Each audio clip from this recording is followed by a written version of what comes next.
They don't fear your strength, they fear your stillness. You speak less, but when you do, they listen. Not because you are loud, but because you're deliberate. You don't chase, you don't flinch.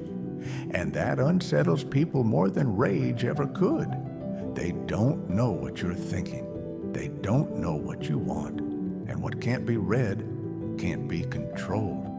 They say you're cold, detached, too distant, too calculating. But what if that's not a flaw?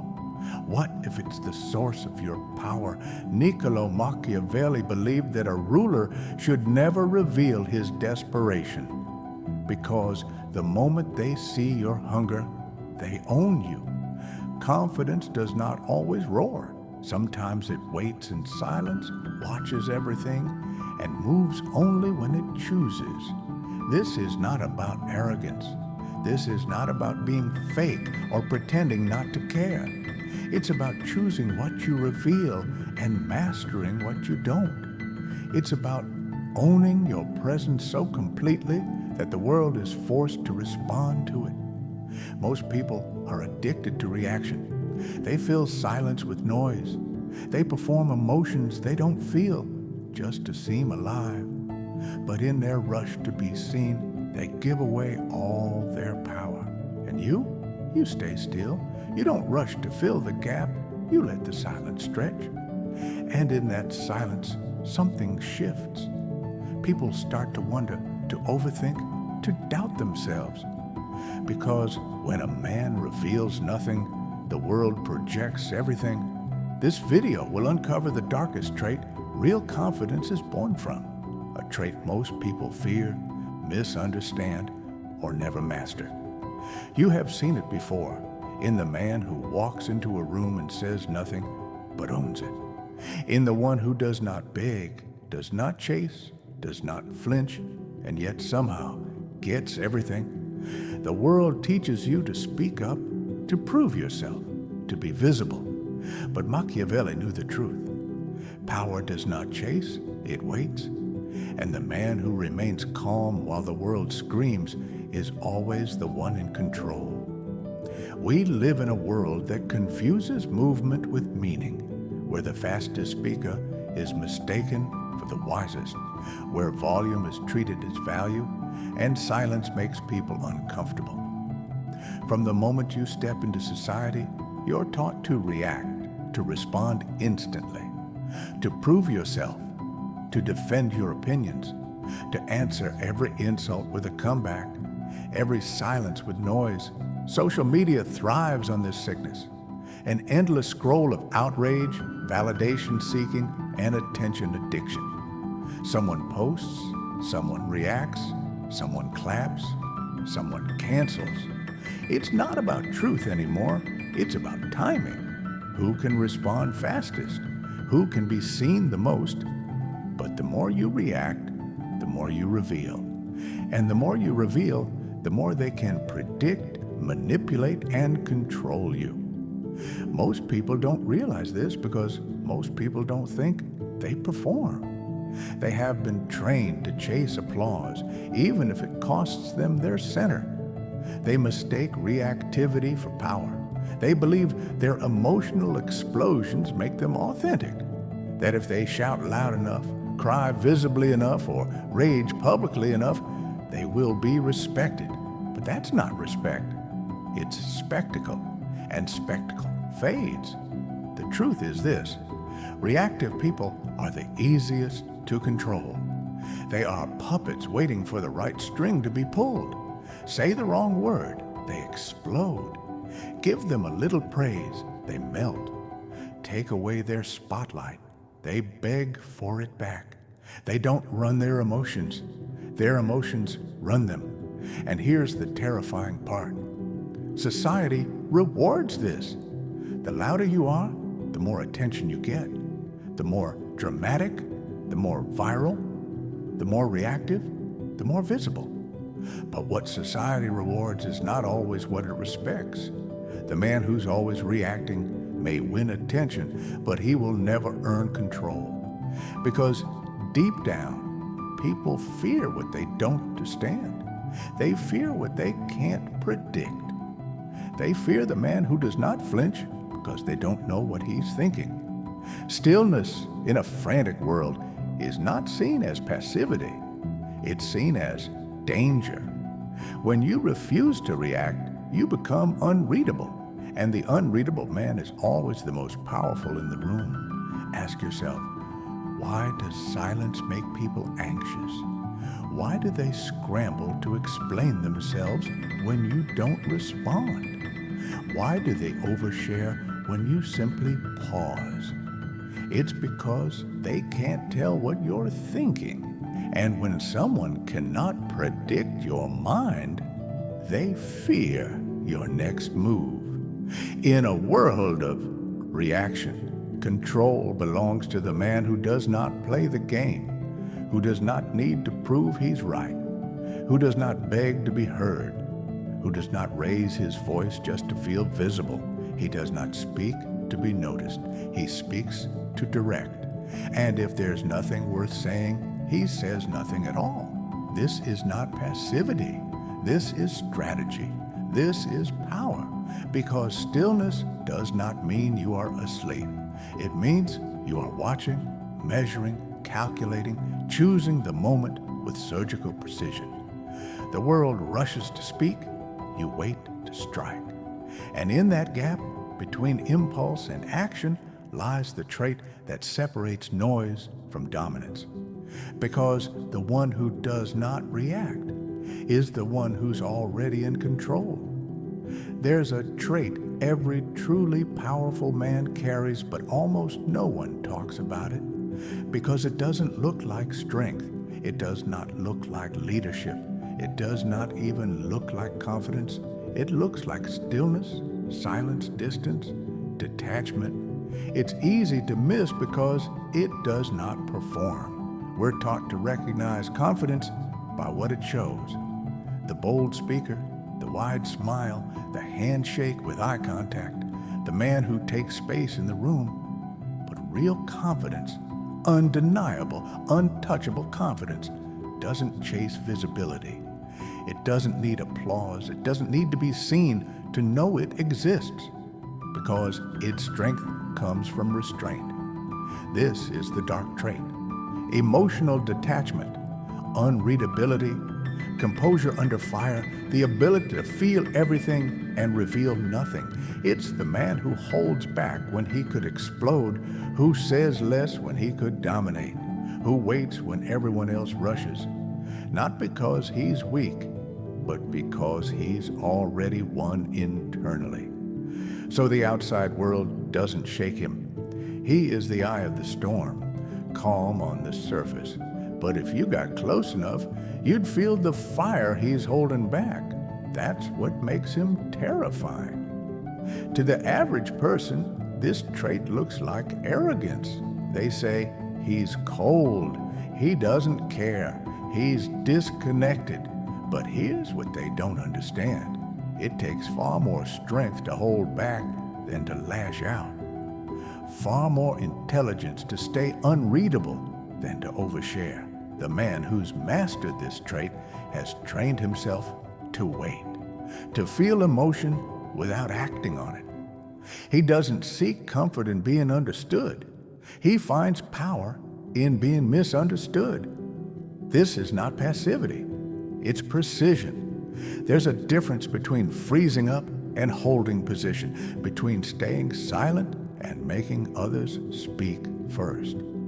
Most people can't tell the difference because they've never had to earn their power. They chase validation to feel secure.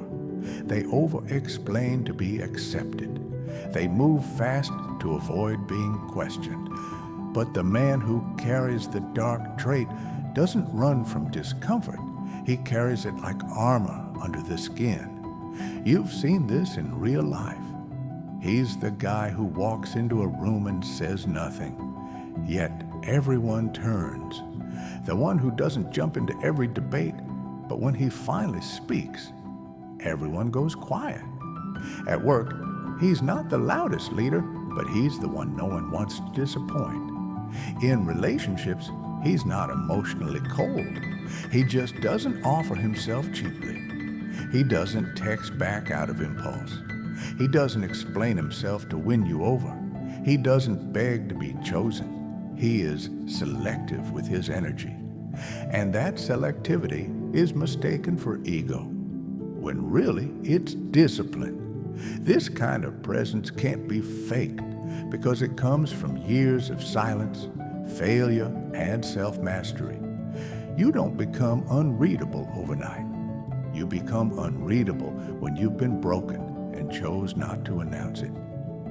When you felt pain so deeply that now you let others speak first, not because you're afraid to talk, but because you've realized most noise isn't worth responding to.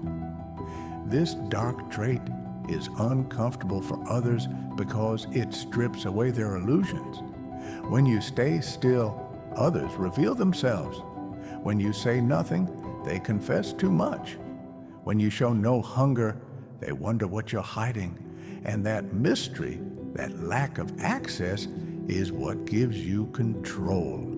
But let's be clear, this trait is not about becoming numb. It's not emotional shutdown. It's emotional sovereignty. To express. You still feel everything. What to You're expose. Just not ruled by what you feel. You choose, your presence becomes sacred. Your silence becomes expensive. Your reaction, when it finally comes, carries weight. This is what separates real confidence from performance. Confidence isn't found in noise, it's found in control. And control begins the moment you stop reacting to everything that pulls at you. Niccolo Machiavelli did not believe in kindness. He believed in power, but not the kind that shouts, flaunts, or demands attention. He studied a darker form, the art of perception, and what he uncovered was both terrifying and true. It is not enough to be, one must appear to be. In Machiavelli's world, reality was fragile. It could be reshaped, manipulated, if you knew how to control what others saw. Because perception is control, and desperation is the quickest way to lose it. He warned rulers never to show their fear, never to show their need, because the moment people see you reaching, they instinctively pull away. It's not that the crowd is cruel, it's that power is psychological. And once they sense your hunger, they know they own you. At the heart of Machiavelli's thinking lies a constant tension. Virtue versus fortuna.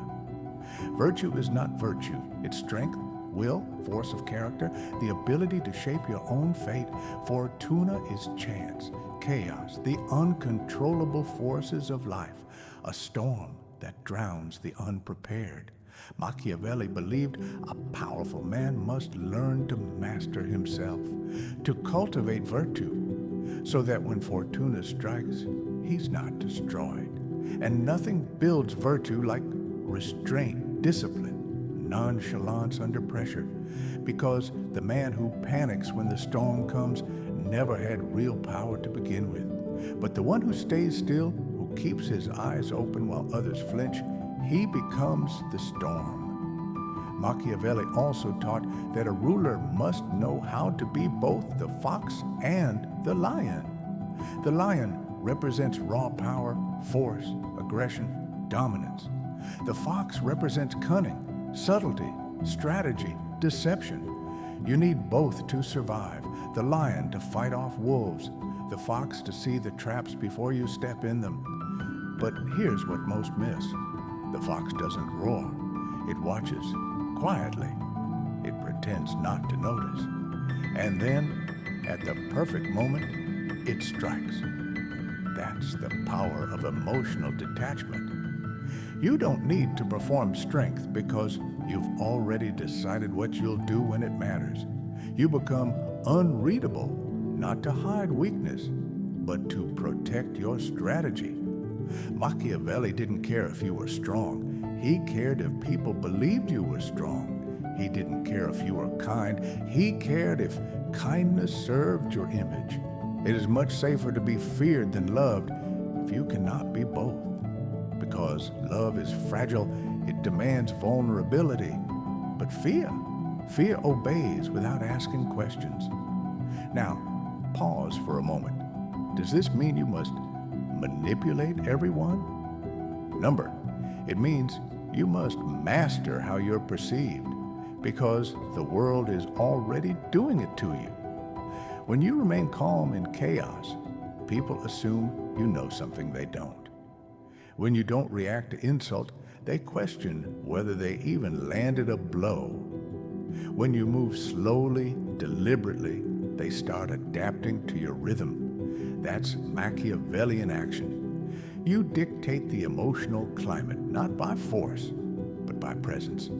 Most people rush to prove they're confident. They shout, perform, posture, and in doing so, prove they're not.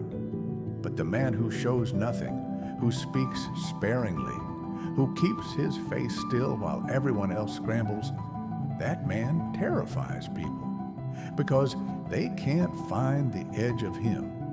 They don't know where he begins or what he's thinking, and the unknown always holds more power than the explained. This is why Machiavelli warned, the appearance of virtue is more useful than virtue itself. Not because he hated ethics, but because he understood the theater of power. The throne is not held by the strongest. It's held by the one who controls the story. And that story is written in how you carry yourself, how you breathe under pressure, how you let people see only what you want them to see. Because in a world obsessed with expression, the man who controls perception rules everything. There's a reason the man who says the least often commands the most. Because silence is not empty, it's undecipherable. And what we can't decipher, we start to fear. Or worse, we start to project. Carl Jung called this the shadow, the parts of ourselves we refuse to face, so we see them in others. We assign, meaning where there is none. We invent intentions, motives, judgments, because the silence makes us nervous. When a man shows no need to be liked, no desire to prove himself, and no emotional volatility, people fill in the gaps. They don't just see him, they see themselves reflected back. Stillness becomes a mirror, and in that mirror, people reveal their own insecurities. They talk more, they try harder, they confess too much, they ask questions you never offered to answer, all because you gave them nothing to grab onto. In that nothingness, they give everything away. This is the quiet psychological warfare most people never notice. When you become unreadable, you become the frame others adjust to. They watch you closely. They adapt their behavior to match your energy. They search for signs, for weakness, for clues, but find only stillness. And in that stillness, they start to doubt themselves. That doubt is power, because it tilts the frame. You're no longer reacting to them, they're reacting to you. Most people think confidence is about being bold, being seen, being heard. But boldness without control is just ego, and presence without mystery is easily forgotten. People chase what they don't understand.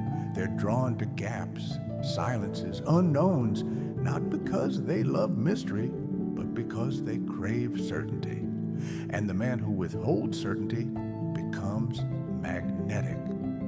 This is why emotional detachment, when trained, not faked, is so powerful. Not because you become numb, but because you become sovereign. You're no longer owned by external chaos. You don't offer instant validation. You don't flinch at tension. You don't speak to fill space. You speak when the words matter. That restraint creates value, because what is rare is remembered, and what is withheld is wanted. In modern life, we see it everywhere.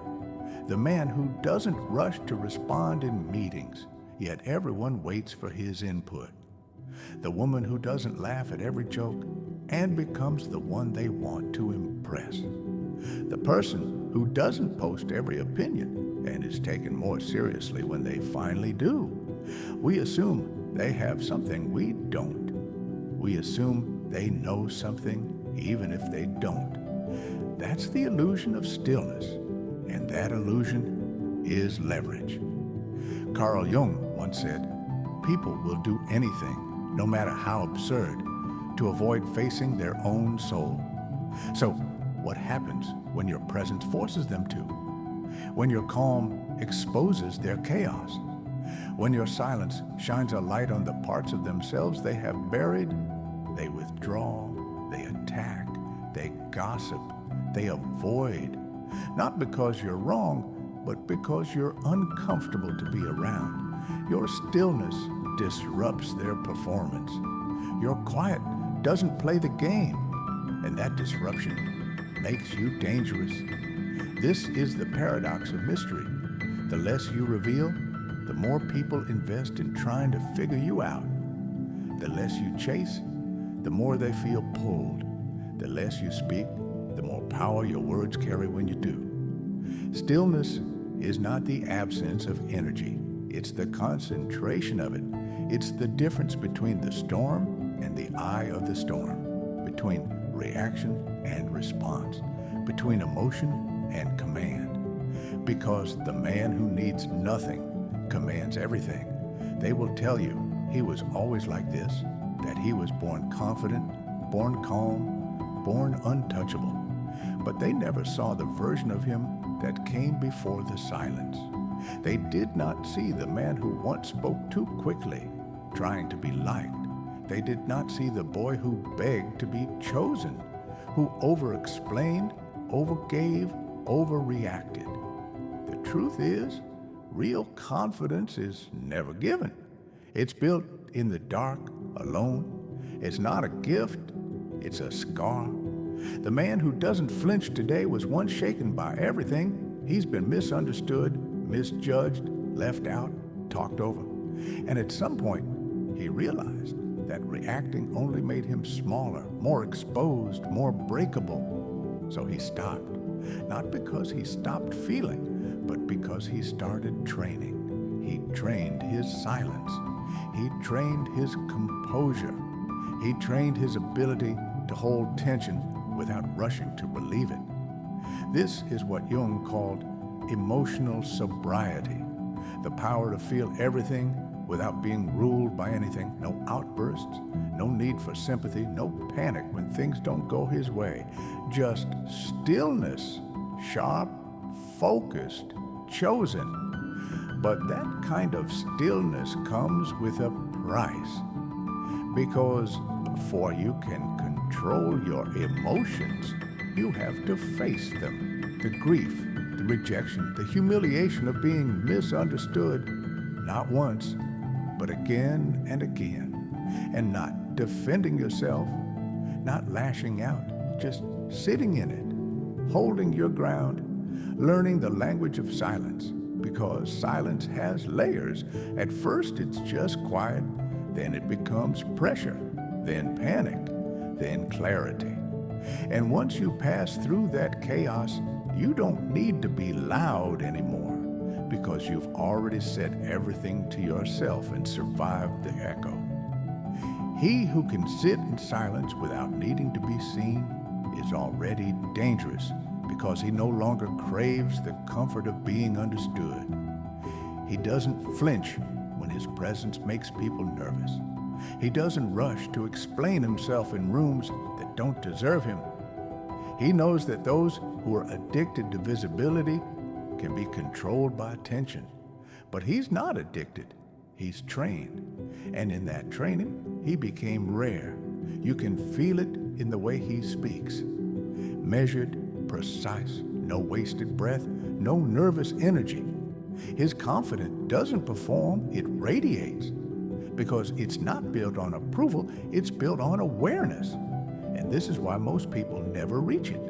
Because it's easier to pretend, to copy someone else's swagger, to fake detachment, to learn tricks instead of truth. But tricks crack under pressure. Truth doesn't. The man who has trained his restraint can sit across from judgment and stay still, can face insult and show no need to win, can walk away from validation because he's not starving for it anymore. He's not cold. He's not numb. He's not passive. He's ready. And in a world ruled by impulse, readiness looks like danger. Everyone wants to be untouchable until they realize what it actually costs. Because this kind of power doesn't come from pride, it comes from pain. The man who seems unshaken today wasn't born that way. He was broken slowly, privately, and more than once. He learned stillness, not in moments of peace, but in the aftermath of chaos, when everything he thought he needed was ripped away, and silence was all that remained. You don't become cold for no reason. You become cold because warmth was once used against you, because vulnerability was once turned into a weapon, because every time you revealed too much, you paid the price. So you stopped revealing, not because you stopped feeling, but because you stopped trusting that the world would honor what it saw. And that's the cost. Not everyone will understand your calm. Most will misread it as arrogance. Some will call you distant. Others will call you heartless. They don't see the discipline, the effort, the years of inner war it took to become composed. Because true nonchalance isn't an attitude. It's not ego. It's spiritual war. A daily refusal to let the world define you. You feel the same storms everyone else does.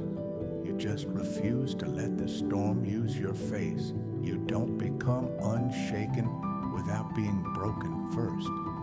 And the man who doesn't flinch today, he flinched 1,000 times before. He begged before he stopped chasing. He reacted before he learned to respond. So if he seems distant now, it's not because he's empty. It's because he's full of lessons he never got to share, of words he decided weren't worth wasting, of truths no one was ready to hear. But here's the paradox. The world respects the mask more than the face. It honors composure more than confession. It fears what it can't access, and that fear becomes reverence. You don't get to be untouchable without first feeling every bruise. You don't get to be silent without first being silenced. And you don't get to move without flinching until you have spent years flinching in the dark, alone. Confidence is not volume. It's not noise, not speed, not how much space you take up. Real confidence is quieter than most people expect. It does not demand attention. It alters the energy in the room without a word. It does not chase, it draws. It's in the precision of your movements, the restraint in your expression, the calm in your voice when everyone else is panicking. Because power is not proven by how much you speak. It's revealed by how little you need to. The man who truly owns himself does not rush to explain, does not flinch when misunderstood, does not beg for recognition. He's already whole, already clear, already steady. He's not desperate to be seen because he sees himself. He does not need to win every battle because he's already won the war within. He who needs nothing controls everything because need is weakness, need is exposure. And the man who shows no hunger is the man no one knows how to defeat. The world has trained you to be loud, visible, reactive, to prove your worth through noise. But every time you resist that urge, you become rarer. Every time you let silence stretch, you train others to lean in. Every time you hold your center while others unravel, you shift the gravity in your favor. This is what Machiavelli understood. This is what every truly confident man eventually discovers. That you don't win by pushing harder. You win by holding your space so firmly that others begin to question theirs. You don't chase the room turns when you enter.